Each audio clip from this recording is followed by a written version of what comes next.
রাসূল সাল্লাল্লাহু আলাইহি সাল্লাম যখন ফজরের সালাত আদায় শেষ করতেন তখন তিনি আমাদের মুখামুখি হয়ে বসতেন।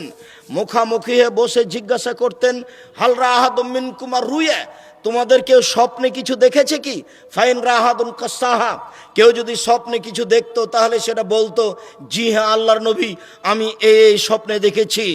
ফায়াকুলো মাশা আল্লাহ তাআলা, তখন আল্লাহর নবী ওই স্বপ্নের তাবির করে দিতেন, হ্যাঁ তোমার স্বপ্নের ফল হলো এই, তোমার স্বপ্নের ফল হলো এই, তোমার স্বপ্নের ফল হলো এই, এইভাবে তিনি তাবির করে দিতেন। ফাসালানা ইয়াওমান, একদিন ফজরের সালাত শেষে তিনি আমাদের জিজ্ঞাসা করলেন, হাল রাহাদুম মিনকুম লাইলাতা রুয়ান, গত রাত্রে তোমাদের কেউ স্বপ্নে কিছু দেখেছে কি? কুলনা লা, আমরা বললাম জি না আল্লাহর নবী, আমরা গত রাত্রে স্বপ্নে কেউ কিছু দেখিনি। তখন আল্লাহ রাসূল বললেন, শোনো, ইন্নী রাআইতু লাইলাতা রাজুলাইনি, আমি গত রাত্রে দুইজন লোককে দেখেছি। ফা আতায়ানি, তারা দুইজন আমার কাছে আসলো। ফা খাজাবে ইয়াদাইয়া, তারা দুইজন আমার দুই হাত ধরে নিল। ফা আখরার জানি লারজিন মুকাদ্দাসাতিন, তারা আমাকে বাইতুল মুকাদ্দাসের দিকে টেনে নিয়ে যেতে লাগলো। তারা দুইজন ধরে আমাকে টেনে নিয়ে যাচ্ছে, আমিও চলে যাচ্ছি। যেতে যেতে ফা আতাইনাল রাজুলিন, হঠাৎ একটা লোকের কাছে চলে আসলাম, দেখি লোকটা বসে আছে। অরাজুলুন কায়েম, একটা লোক তার পাশে দাঁড়িয়ে আছে। অফিয়াদিহি কাল্লুবুন, তার হাতে একটা লোহার বাঁকা লাঠি রয়েছে। ইদখুলু ফি সিদকিহি, ওই বাঁকা লোহার লাঠিটা তার মুখের ডান দিকে ঢুকিয়ে দিচ্ছে। ফায়াশুক্কুহু, তারপর ডান দিক চিরে ফেড়ে ফেলছে। এইভাবে নিয়ে যেতে যেতে পিছন দিকে নিয়ে যাচ্ছে। ফা ইয়াউদু ওয়াফালু মিসলাহু ফায়াশুক্কু সিদকুল আখার, আবার এটা লাঠি নিয়ে যে বাম দিকে লাগাচ্ছে, এই বাম দিকের মুখকে চিরে ফেড়ে পিছন দিকে নিয়ে যাচ্ছে। তারপরে দিক থেকে লাঠি খুলে ডান দিকে নিয়ে আসতে আসতে দেখা যাচ্ছে যে ডান দিক যেমন ছিল তেমন পূর্ণ ঠিকঠাক হয়ে গেছে। আবার লাঠি ঢুকিয়ে চিরে ফেলছে, আবার লাঠি বের করে বাম দিকে লাগিয়ে চিরে ফেলছে। দৃশ্য দেখে আমি অবাক হয়ে গেলাম। আমি বললাম, মা হাজা, এ কি দৃশ্য? কালা, তারা দুইজন বললেন, ইনতালেক, চলতে থাকেন। আমি আর কিছু না বলে তাদের সাথে চলতে থাকলাম। চলতে চলতে ফা আতাইনা আলা রাজুলিন মুস্তাজান আলা কাফাহু, চলে আসলাম একটা লোকের পাশে। দেখি লোকটা চিত হয়ে শুয়ে রয়েছে, পাশে একটি লোক রয়েছে দাঁড়িয়ে, তার হাতে একটি পাথর রয়েছে। এসদাখবে রাহসেহি, এই পাথরটা দিয়ে তার মাথাকে ভেঙে চৌচির করে দিচ্ছে। ফায়জা যারা বাহু তাদাদাহাল হাজারো ফান্তালাকে লাইহে লিয়াখুজাহু, যখনই পাথরটা মাথার উপরে মারছে মাথা ফেটে চৌচির হয়ে যাচ্ছে, পাথরটা ছিটকে দূরে চলে যাচ্ছে। এ আবার পাথর নিয়ে আসতে যাচ্ছে, আনতে না আনতে দেখে ফাদারা সুকামাকানা, মাথা যেমন ছিল তেমন ঠিকঠাক হয়ে গেছে। আবার মারছে, আবার মাথা ফেটে যাচ্ছে, পাথর দূরে চলে যাচ্ছে। দৃশ্য দেখে আমি বললাম, মা হাজা, এ কি দৃশ্য? কালা, তারা দুইজন বললেন, ইনতালেক ফান্তালাক, না, চলতে থাকেন। আমি কিছু না বলে তাদের সাথে চলতে থাকলাম। চলতে চলতে ফা আতাইনা আলা নাকবিন মিসলিত তান্নুরে, একটা গর্তের কাছে চলে আসলাম, চুলার মতো গর্ত। এখন যে তন্দুরি রুটি বানানোর যে চুলা আছে, উপরে একটু চিকন আর নিচের দিক প্রশস্ত, এরকম একটা চুলার পাশে চলে আসলাম। তাতাওয়াক্কাদনার, দেখি চুলার ভিতরে ধাঁধা ধাঁধা করে আগুন জ্বলছে। ফাইজা ইত্তাফাউ, যখন আগুনটা জোরে জ্বলে উঠছে তখন ওর ভিতরে যা কিছু আছে সব উপরে উঠে যাচ্ছে, মনে হচ্ছে যেন বাহিরে বের হয়ে পড়ে যাবে। ফাইজা খামেদাতরা যাও ফিহা, যখন আগুনটা একটু কমে যাচ্ছে সব নিচের দিকে চলে যাচ্ছে।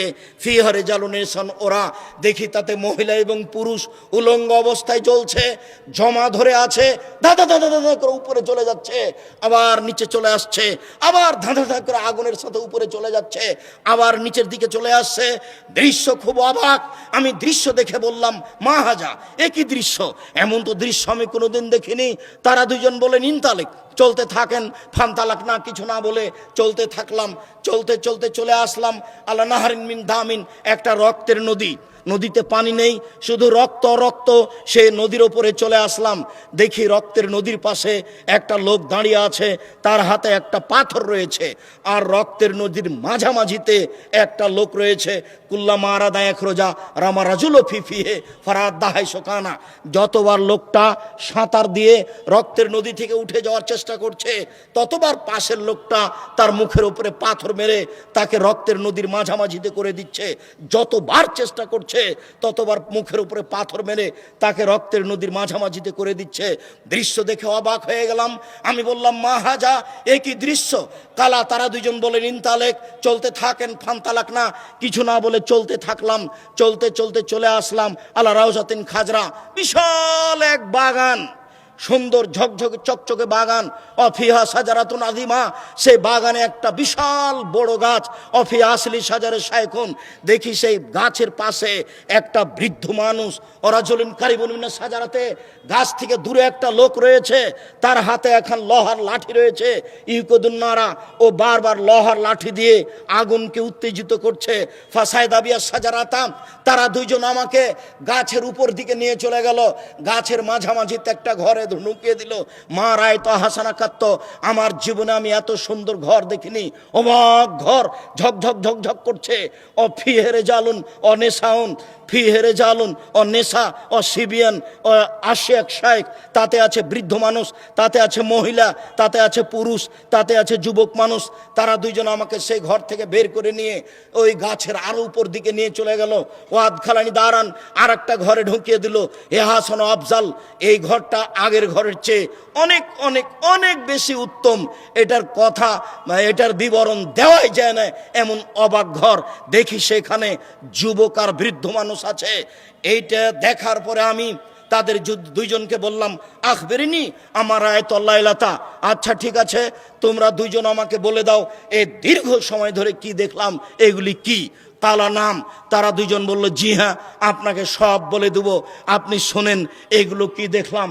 আপনারা একটু এক খেয়ালে চেয়ে থাকবেন, এখন সব বিবরণ আসবে। এতক্ষণ পর্যন্ত কি দেখা গেল? কেউ কারো গায়ে হাত দিয়ে থাকবেন না। এই যুবক, তুমি সাবধান হও, তুমি আর একজনের সাথে কথা বলছো মনে হয়। তুমি আমার দিকে এক খেয়ালে চেয়ে থাকবা, পাখি যেন মনে করে তুমি পাথর। হাদিসের শেষ অংশে পূর্বের কথাগুলি আসছে। এবার আপনি দেখুন, ওই যে লোকটার মুখের ডান দিকে এবং বাম দিক লোহার বাঁকা লাঠি দিয়ে চিরে দেওয়া হচ্ছিল, ফেড়ে ফেলা হচ্ছিল, সে লোকটিকে হুয়া রাজুলুন কাদ্দাব, সে ছিল মিথ্যুক, মিথ্যা কথা বলতো। হুজুরকে যারা প্রোগ্রাম নিয়েছে তারা বলছে, হুজুর এখন কোথায়? তখন হুজুর বলছে, আমি যমুনা ব্রিজ পার হয়ে গেছি। তখনও হুজুর বাড়ি থেকে বের হয়নি। জি, আর আপনার জীবনে কত মিথ্যা আছে তার কোনো হিসাব নেই। এই ছেলে, যেখানে আর একজনের ক্ষতি হবে না, তোমার মান সম্মানের ক্ষতি হতে পারে, তখন তুমি মিথ্যার আশ্রয় নিতে পারো মর্মে ইব্রাহিম আলাইহিস সালামের ঘটনা তোমার সামনে আছে। স্বামী স্ত্রীর মধ্যে গন্ডগোল লেগেছে বা দুইজনের মধ্যে মীমাংসা করার জন্য মিথ্যার আশ্রয় নিতে পারো, তা বুখারীর হাদিসে এসেছে। ইব্রাহিম আলাইহিস সালামকে বলা হয়েছিল, মূর্তি ভেঙেছে কে? তখন তিনি বললেন, আমাকে বলছেন কেন? ওই যে বড়জন কুড়াল ঘাড়ে করে আছে, তাকেই বলেন না। তখন তারা বলল, হ্যাঁ, ও কথা বলতে পারে। তার কথা বলো মানে? ও যে কথা বলতে পারে না, তার ইবাদত করো কি করে? আরো খেপে গেল, এই বেটা, গর্ত খোঁড়ো, ইব্রাহিমকে আগুনে জ্বালিয়ে দাও। ইব্রাহিম সেদিন জানছেন যে আমি ভেঙেছি, তবুও তিনি নিজের কথা না বলে বলছেন, ওই যে বড়জনকে জিজ্ঞাসা করেন, বলে দিবে কে ভেঙেছে। ইব্রাহিম আলাইহিস সালামকে বলা হলো, আপনার সাথে কে? আরব ভূখণ্ডে সবচেয়ে সুন্দরী মহিলা, এ কে? তখন উনি বললেন, এ আমার বোন। আবার তিনি তার স্ত্রীর কাছে গিয়ে বললেন, দেখো হাজেরা, দেখো সারা, তোমার ব্যাপারে কিন্তু আমি বলেছি তুমি আমার বোন। তুমি যদি এখন বলো যে এটা আমার স্বামী, তাহলে আমরা মিথ্যুক হয়ে যাব। ফালা তুকাদ্দিবু বিহাদিসি, তুমি আমাকে যেন মিথ্যুক প্রমাণ করো না আমার কথাই। যখন তাকে গ্রামের লোক ডেকেছিল, চলো যাই মেলা যাই, তখন তিনি বলেছিলেন, ইনি সাকিম, আমি একটু অসুস্থ। এইগুলো তার মিথ্যার আশ্রয় ছিল হকের লক্ষ্যে। কোনো কারণে যদি হক বাস্তবায়ন করার প্রয়োজন হয়, তখন আপনি নিতে পারেন, সেটা ভিন্ন কথা। তবে যার মুখকে লোহার লাঠি দিয়ে চিরে দেওয়া হচ্ছে, সে হলো মিথ্যুক। ভুলেও কোনো দিন কারো ক্ষতি করার লক্ষ্যে, কারো সুবিধা করে দেওয়ার লক্ষ্যে কোর্টে কাচারিতে গ্রামে গ্রাম্য সালিসে সামাজিক কারো ক্ষতির প্রয়োজনে মিথ্যের আশ্রয় নিও না। এরকম হতে থাকবে ইউফালু বিহি ইয়াউমাল কিয়ামা। বিচার যতদিন পর্যন্ত না হচ্ছে ততদিন পর্যন্ত তার মুখকে চিরে ফেলা হবে এইভাবেই। ও রাজুলুন নিস্তাখ বেহরাসু, আর ওই যে লোক যার মাথাকে পাথর দিয়ে লোহা দিয়ে ভেঙে চৌচির করা হচ্ছিল, রাজুলুন আলেম, উনি হচ্ছেন মাওলানা মানুষ, কোরআন হাদিস জানতেন কিন্তু আমল করতেন না, জানা মানুষ আমল করতেন না, যার কারণে এইরূপ করা হচ্ছে। যারা কোরআন হাদিস জানে আমল করে না তার অবস্থা কি হবে? সাতক্ষীরায় একজন মাওলানা সাহেবের বাড়িতে গেলাম, তো আমি বসে আছি বাড়ির বারান্দায়। কিছুক্ষণ পরে তার স্ত্রী আসলো বাড়ির ভিতরে। তিনি বললেন, ইনি আপনার ভাবি। তা আমি বললাম, বাহিরে ঘুরে এইভাবে? জি। তারপর কিছুক্ষণ পরে আরো কথা। তা আমি বললাম যে আপনি আমাদের রাজশাহীতে গিয়ে পর্দার বক্তব্য দেন কিভাবে? এটা কেমনে চলে? আমি অহংকারও করিনি, গৌরবও করিনি, আল্লাহ মাফ করো, আমি তো বাড়ি দেখতে বলেছি। যদি 19-20 বোঝা যায় জাতির সামনে আসবো না। নতুন কথা নয়, কথায় কথায় ওই কথা নিয়ে আসছি, আর আপনাকে পরীক্ষা করার জন্য যেতেও বলছি। সম্মানিত দিনী ভাই বোন, আমি অনুরোধ জানাচ্ছি, যারা আপনারা যেটুকু জানেন সেটুকু অনুযায়ী আমল করার চেষ্টা করবেন। জেনে যদি আমল না করেন তাহলে অবস্থা এই হবে। আমি বললাম সূরা ইখলাস 3 বার পড়লে একবার কোরআন মাজিদ পড়ার সমান নেকি হবে। আজকে এটা জেনে নিলেন, এরপরে একদিনও পড়ার সময় হলো না, বলেন আপনার কি হবে? জেনে আমল করে না যেই, তারই এই অবস্থা। তারপরে দেখলেন ওই যে গর্তের মধ্যে ধাঁধা ধাঁধা করে আগুন জ্বলছে, অহমদ জনাত, তারা হচ্ছে ব্যভিচারণী। যারা দুনিয়াতে ব্যভিচারে জেনায় লিপ্ত হয় তাদের এই অবস্থা। রাসূল সাল্লাল্লাহু আলাইহি সাল্লাম অন্য এক বর্ণনায় বলেছেন, 2 জন ফেরেশতা আমার কাছে আসলেন। 2 জন এসে আমার 2 হাত ধরে টেনে নিয়ে যেতে লাগলেন। হঠাৎ দেখি অনেক মানুষ, বিশাল বিশাল আকৃতি, ফুলে ফেঁপে উঁচু উঁচু হয়ে আছে, কেউ 20 হাত 30 হাত 40 হাত উঁচু হয়ে আছে। গন্ধে তাদের পাশে টিকা যায় না, মনে হচ্ছে যেন গ্রামের টয়লেট, মনে হচ্ছে যেন গণ শৌচাগার। আমি বললাম, জিব্রাইল মান হাউলায়ে, এরা কারা? যারা ফুলে ফেঁপে মোটা মোটা হয়ে আছে, গন্ধে টিকা যায় না। জিব্রাইল আলাইহিস সালাম বলেন, অহমদ জনাত, এরা হচ্ছে ব্যভিচারণী।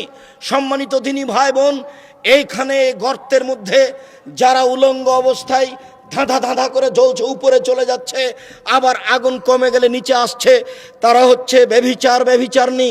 যুবক, তোমার যদি জেনা হয়ে থাকে, তুমি আজকে সিদ্ধান্ত পরিবর্তন করো, তুমি তওবা করো, তুমি তার নাম্বার কেটে দাও, তুমি আর তার নাম্বার কোনোদিন ব্যবহার করো না। তোমাকে জোরালোভাবে বলছি, এই বউঠাকে যত মেয়ে আছো, এই মাইকের আওয়াজ যত দূর পর্যন্ত যাচ্ছে, তোমাদেরকে বলছে, মেয়ে শোনো, এই মেয়ে, কার সাথে কথা বলো তুমি? এদিকে শোনো, তোমাকে বলছি, তুমিও হাজারটা দূরে সরিয়ে দিয়ে তুমি এইভাবে মাটির উপরে লাথি মেরে বলবে, এই শয়তান তোর মুখে লাথি মারি, এই শয়তান তোর মুখে লাথি মারি, আমি তওবা করেছি, আমি ওর সাথে কখনো আর কথা বলবো না, তুই আমাকে কথা বলার জন্য বাধ্য করিস কেন? নাউজুবিল্লাহি মিন যালিক, আমি তোর ব্যাপারে আল্লাহর কাছে আশ্রয় চাচ্ছি। তুমি এই পথ অবলম্বন করো, আল্লাহ তোমাকে সাহায্য করবে ইনশাআল্লাহ। উপস্থিত বৈঠকের সকল দিনী ভাই বোনকে, যত জেনার মিডিয়া মাধ্যম আছে সবকে বন্ধ করার জন্য অনুরোধ জানাচ্ছি। মানুষকে, নারী পুরুষকে জেনাই ফেলে দেওয়ার জন্য যত মিডিয়া, যত মাধ্যম দুনিয়াতে। অবাক কথা, রাসূল সাল্লাল্লাহু আলাইহি সাল্লাম বলছেন, আমার জীবনে বড় ভয়, আমার উম্মাত জেনায় লিপ্ত হবে, গোপন পাপে লিপ্ত হবে। অবাক কথা, মানুষ গোসলখানায় জেনা করে, মানুষ গোসলখানায় গোপন পাপ করে, মোবাইলের মাধ্যমে গোপন পাপ করে। গোপন পাপে পৃথিবী দেশ একবারে সয়লাভ হয়ে গেছে, বন্যার মতো চলছে। এইরকম অবস্থায় তোমাকে তওবা করে ঈমান দিয়ে এই পাপ ঠেকাতে হবে। ঈমান যত বেশি হবে পাপ তত কম হবে, ঈমান যত কম হবে পাপ তত বেশি হবে। 5 ওয়াক্ত নামাজ পড়লেও পাপ হবে, তাহাজ্জুদ পড়লেও পাপ হবে, বোরখা পরলেও পাপ হবে। বোরখা পরেও প্রেমের গল্প করে কেন? ঈমান যত বেশি হবে পাপ তত কম হবে, ঈমান যত কম হবে পাপ তত বেশি হবে। যদি ঈমান কম হয় আর তাহাজ্জুদ পড়ে, তবু নিজেকে পাপ থেকে ঠেকাতে পারবে না। এরপরে যে আপনি দেখলেন রক্তের নদীতে একটা লোক পড়ে আছে, আর পাশ থেকে পাথর মেরে তার মুখকে ভেঙে চৌচির করে দিচ্ছে, অহম আকেলুর রেবা, ও হচ্ছে সুদখোর। এই বাক্যটা বলার জন্য এই লম্বা হাদিস আপনার সামনে অনুবাদ করছি। যারা সুদ খায় তাদেরকে রক্তের নদীতে ফেলে দিয়ে পাশ থেকে পাথর মেরে তার মুখকে ভেঙে চৌচির করে দেওয়া হবে। এক, কেউ যদি 1 টাকা সুদ খায়, 36 বার জেনা করে যত পাপ হবে, 1 টাকা সুদ খেলে তার চেয়ে বেশি পাপ হবে। 2, সুদের পাপের 70টি ভাগ রয়েছে, তার ছোট ভাগ হলো মার সাথে জেনা করলে যেমন পাপ হয়। 3, কেউ যদি সুদ খায় তাহলে তাকে রক্তের নদীতে ফেলে দিয়ে পাশ থেকে পাথর মেরে তার মুখকে ভেঙে চৌচির করে দেওয়া হবে। 4, কেউ যদি সুদ খায় তাহলে তাকে ফকির নিঃস্ব হতে হবে, একদিন না একদিন তার টাকা হারাবেই হারাবে। এ কথা আল্লাহ বলেন, এ কথা নবী বলেন, হাদিস সহি। অতএব সোচ্চার হন। পরের কথাটুকু, ওই যে বিশাল বাগান, সবুজ বাগান, একটা বড় গাছ, গাছের পাশে একজন বসে আছেন, তিনি হচ্ছেন ইব্রাহিম আলাইহিস সালাম। তার সামনে আছে ছোট ছোট বাচ্চা, যারা ছোট অবস্থায় মারা গেছে। হিন্দুর আর মুসলমানের সবার ছোট বাচ্চা জান্নাতে যাবে। ওই যে পাশে একটা লোক, হাতে একটা লোহার লাঠি আছে, আগুনকে উত্তেজিত করছে। ও হচ্ছে মালিক ও খাজিনী নারে জাহান্নামের মালিক, আগুনকে উত্তেজিত করছে। এরপরে বলছে, এই যে আমি আপনার ডান হাত ধরে আছি, আমি হলাম জিব্রাইল। এই যে আপনার বাম হাত ধরে আছেন, ইনি হচ্ছেন মেকাইল। আমরা হচ্ছি জিব্রাইল আর মেকাইল। আপনি একটু মাথাটা উপর দিকে করেন। আমি মাথা উপর দিকে করলাম, দেখি মিসলুজ্জল্লাহ, খুব সুন্দর ঝকঝকে টকটকে ঘর। তারা দুইজন বললেন, জাকা মানজেলোকা, এটা আপনার ঘর। তখন আমি বললাম, দানি আদখলো মানজেলি, তাহলে আপনারা দুইজন আমাকে ছেড়ে দেন, আমি আমার ঘরে চলে যাই। তখন তারা দুইজন বলেন, লা বাকি এলাকা উমরুন, আপনার বয়স বাকি আছে। এই যাই ইস্তাকমালতা আতাইতা মানজেলাকা, যখন আপনার বয়স শেষ হয়ে যাবে তখন আপনি এই জান্নাতে চলে আসবেন। রাহুল বুখারী। এই বুখারী গ্রন্থ থেকে হাদিসটা অনুবাদ করছিলাম, সুদ ভয়াবহ পাপ। সম্মানিত দিনী ভাই বোন, যদি আরও কিছু বলবো মনে করছিলাম, তো নিজেকে ক্লান্ত মনে করাই, মনে কিছু নেবেন না। আপনার সাথে জরুরি কথাগুলি আবারও পুনরায় বলি। সেইগুলি হচ্ছে যে করোনা ভাইরাসকে আপনি যা মনে করেছেন তা নয়। এই ছেলে, আর 2-1 মিনিট থামো। 2, করোনা ভাইরাসের জন্য যেসব পথ অবলম্বন করতে বললাম সেসব পথ অবলম্বন করেন। তার একটি হলো দান। 3,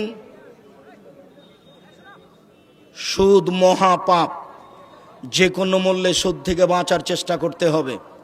4, জামিয়া সালাফিয়ার পক্ষ থেকে যত বই পুস্তক আছে, বিশেষভাবে উপদেশ, বিশেষভাবে সলাতের বই, আলহামদুলিল্লাহ অনেক দিন থেকে আমার সাধ ছিল নামাজের উপরে, সলাতের উপরে একটা বই বের করা। তো সেই বইটা বের হয়েছে, রাসূল সাল্লাল্লাহু আলাইহি সাল্লামের সলাত বনাম প্রচলিত সলাত। আর আবদুল্লাহর তো বই আছে মিন্নাতুল বারি, বাংলা ভাষায় ব্যতিক্রম বই। তাওজিহুল কোরআন তাফসির, ব্যতিক্রম তাফসির তাওজিহুল কোরআন। আর আবদুল্লাহর আম্মার বই কিছু লেখা আছে, কেন এই নির্যাতন, কি তার প্রতিকার। আর মাসিক আল ইতিসাম ছেড়ে কেউ যাবেন না। 20 টাকা 25 টাকা মাসিক আল ইতিসাম পত্রিকা কেউ ছেড়ে যাবেন না, এবং প্রত্যেক মাসে মাসিক আল ইতিসাম পত্রিকা নেবেন।